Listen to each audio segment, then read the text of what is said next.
Hello everybody, it's Pam back again from Shabby Vintage Dreams with another project share. I did one more folded clutch fabric bag and thought I would pop back on and show you how it turned out.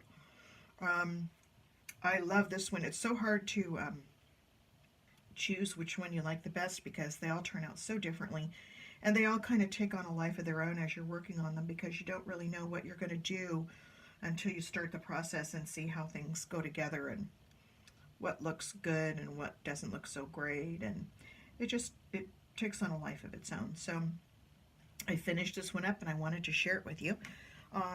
Again, I used a placemat to make this project, and the placemat itself was quite beautiful. I don't have one here to show you what it looked like before, but you can tell it had this really pretty kind of a ropey knit looking design on what kind of looks like just a real simple muslin kind of fabric, but it had a really earthy, shabby look to them, and so I picked up a set and decided to play around with them. And this one just came out beautiful. It made a beautiful clutch. So I started again by folding it into thirds, and then I started hot gluing things together and came out with this. This is the front, and as you can see, I glued this bottom layer of lace on first, followed by the second layer of kind of like a bridal looking lace. This is from Annie Yee from MS Garden Grove. This is from her shop. And most of the rest of this I believe I had in my stash already. And it was just super easy just to start layering things and seeing how this came out. But this design here kind of had a doily-ish, woven, knitted kind of look about it. So I went ahead with that theme and I ended up putting a doily on the front. So after I layered those laces, I put the doily on and added the flat back pearls. Then I added these really pretty fabric kind of chiffony flowers to the front, added another flat back pearl there, and a real pretty little bling flower in a rose gold at the bottom there. And then when I got that done, I kept looking at it and thinking it just needs a little bit more. It needs a little something. I couldn't quite figure it out. I started playing around and I came up with these. And these pieces of lace are like leaves. And I cut out bits of that trim and placed them strategically on the bag in this formation. And then I glued the flat back pearls on to pick up the colors in these flowers here. So they're in a soft pink. So yeah, I think it turned out nice. I like the layering effect.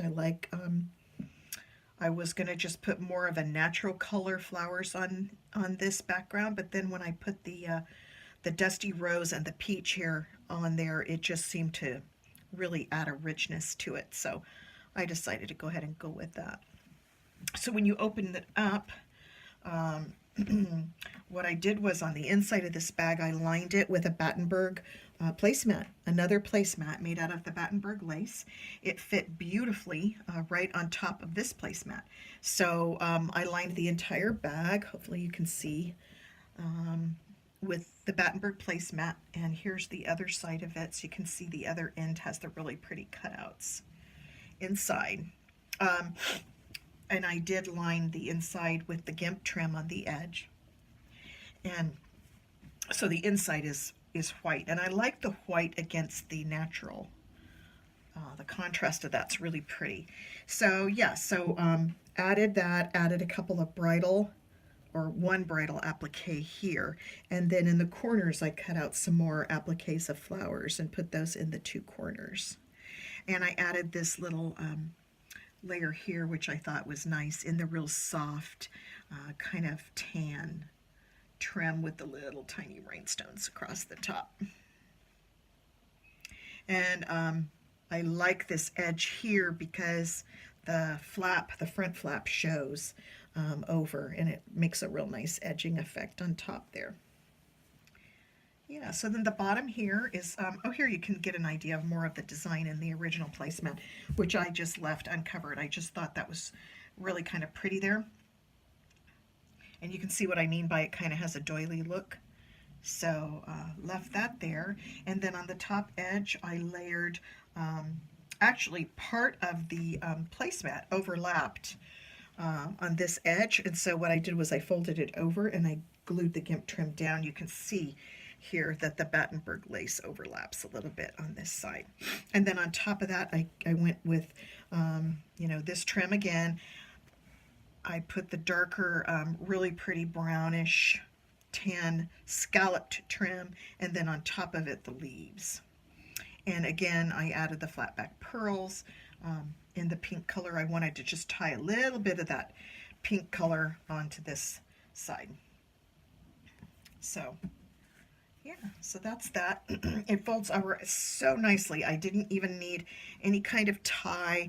On some of them I'll put a tie or a Velcro or something to kind of hold this front flap down, but this one had such a nice weight that it just closes so nice on its own and lays flat. I didn't need to add a thing.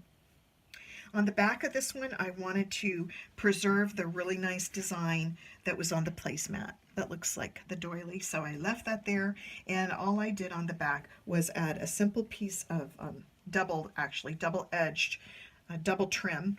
First this white piece, and then this soft piece on top of that has a little tiny delicate edge to it. I think you can see in the pink, and the flat back pearl here in the pink. So I added this applique on the center, added the little piece there with the flat back pearl, and I just left the back simple, just kind of plain.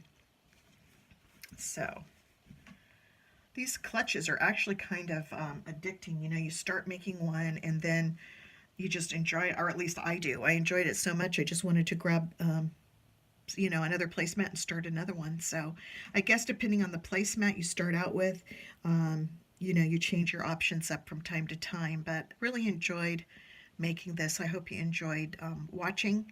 Hope you like my channel. Please subscribe if you haven't so far, and I'd be happy if you'd leave me a comment. Let me know what you think about the clutch bag. Thanks so much for watching. Until next time, bye for now.